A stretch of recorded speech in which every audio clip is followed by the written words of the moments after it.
Hello, welcome to the 13th floor. I'm Marty Duda, and today we're very excited to have Jessica Pratt with us, direct from LA via Australia. Is that correct? Correct, yeah. So how were things in Australia? They were good. I was there for a very leisurely amount of time. Yeah? It was warm. It's your first time in moist. these parts of the world, isn't it? Correct, yes. And what's your impression so far? It's great. Everything's been really nice and fun. It's weird getting to tour because you don't really get to see that much of the places that you're in. You just Right. play a show Places and then like leave. this. But I'm excited I get to be here at all. So Right. And the shows went well in Australia? yeah. Cool, Definitely. cool. So I must say there's kind of a buzz about you with this album coming out. The album is called On Your Own Love Again, is that correct? And you're on Drag City, which I think has gotten people's interest.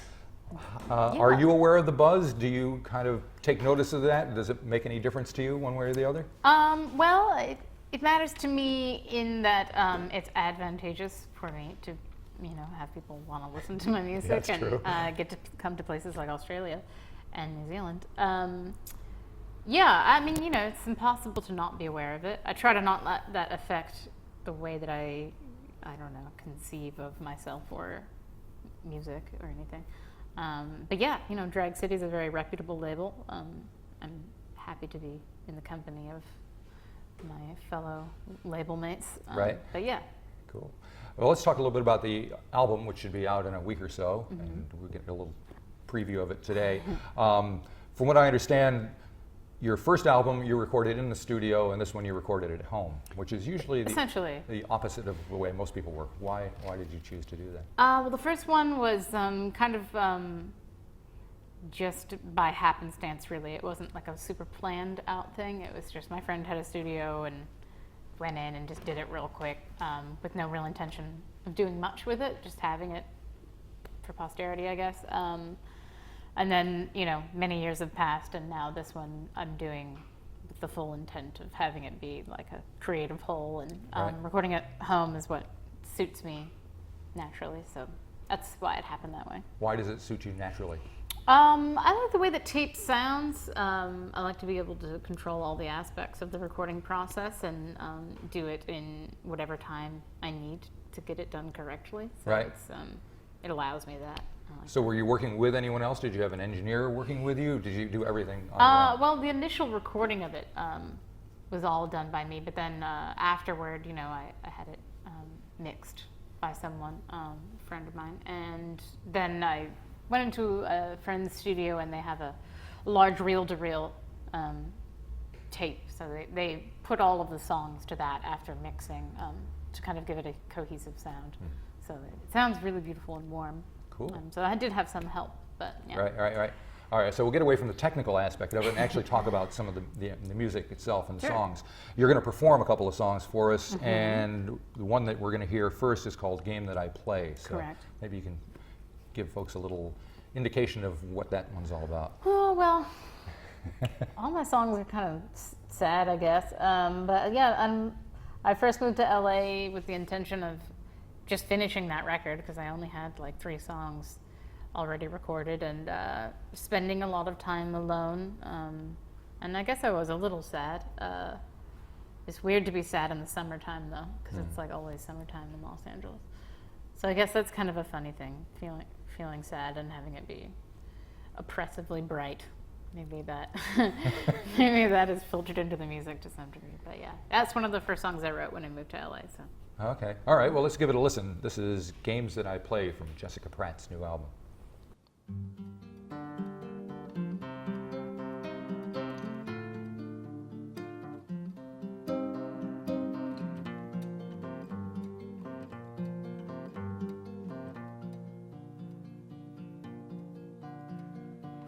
People's faces blend together like a watercolor you can't remember in time.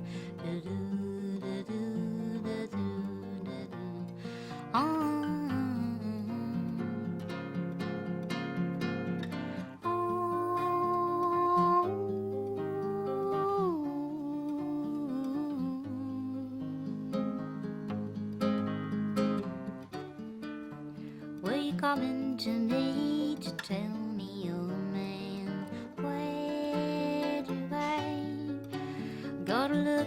got you, baby, to or defend.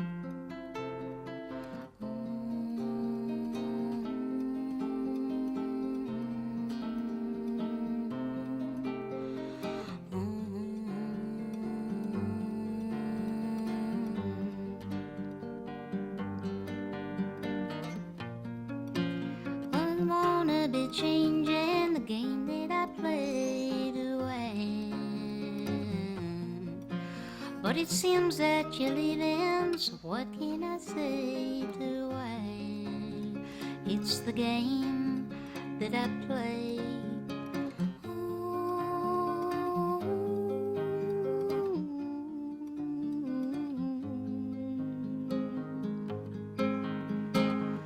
Oh, I say I often try to leave my thoughts of you behind. Do da do da do da do da do.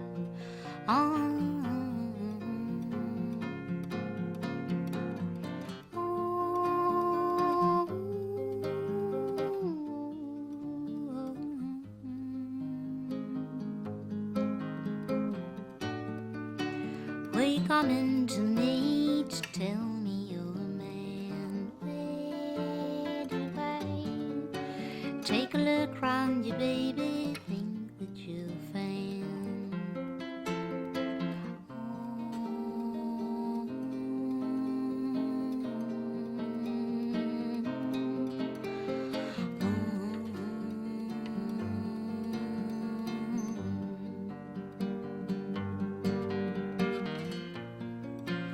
I don't wanna be changing the game that I played away,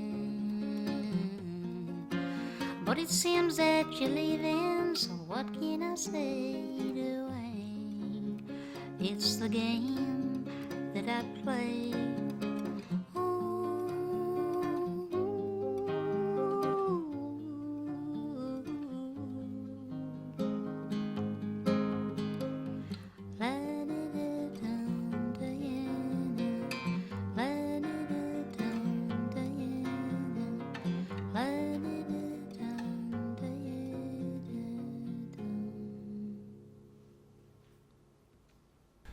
Okay, we're back with Jessica Pratt. We heard "Game That I Play," and well, maybe you can just talk to me a little bit about your writing process. You mentioned that a lot of the songs are sad.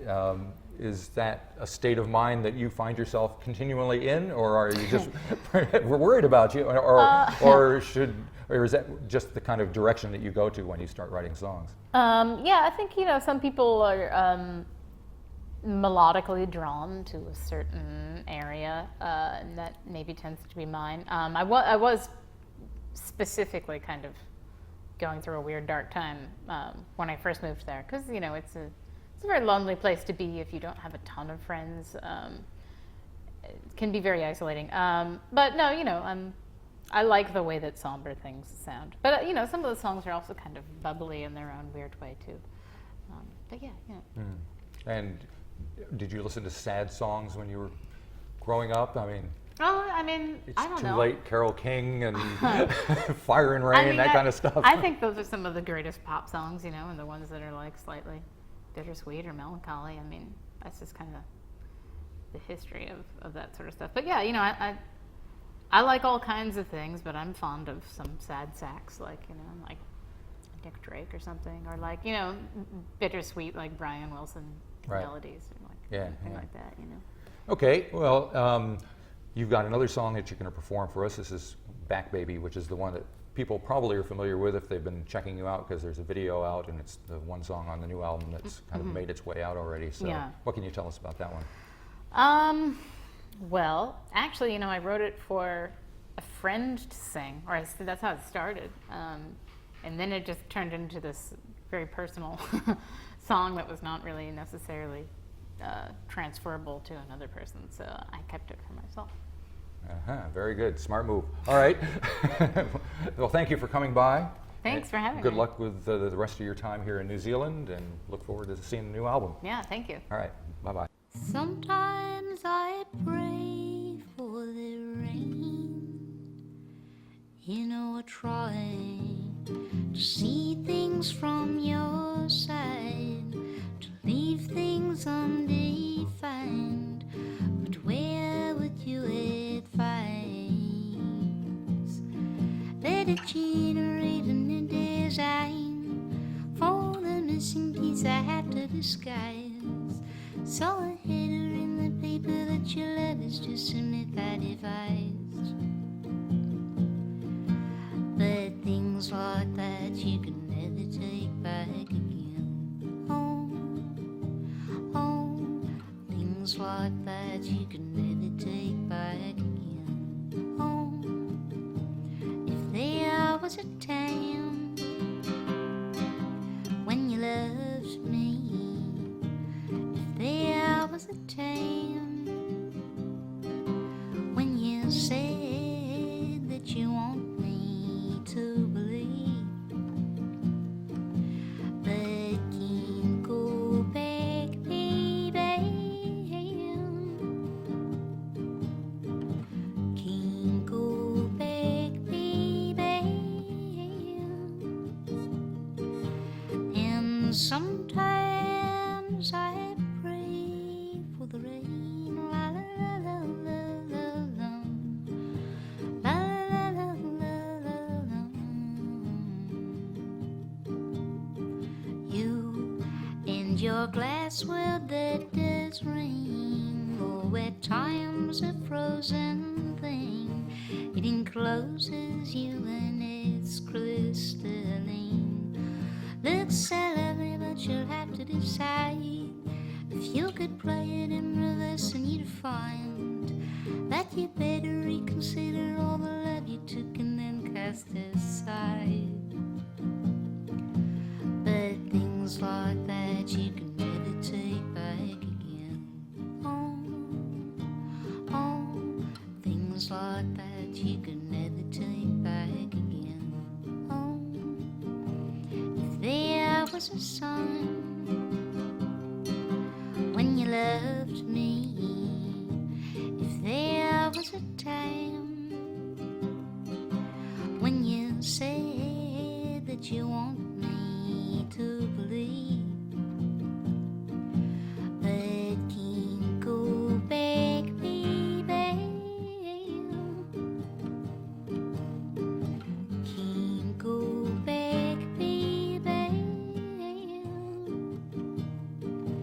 And sometimes I pray for the rain, la la la la la la la, la la la la la la.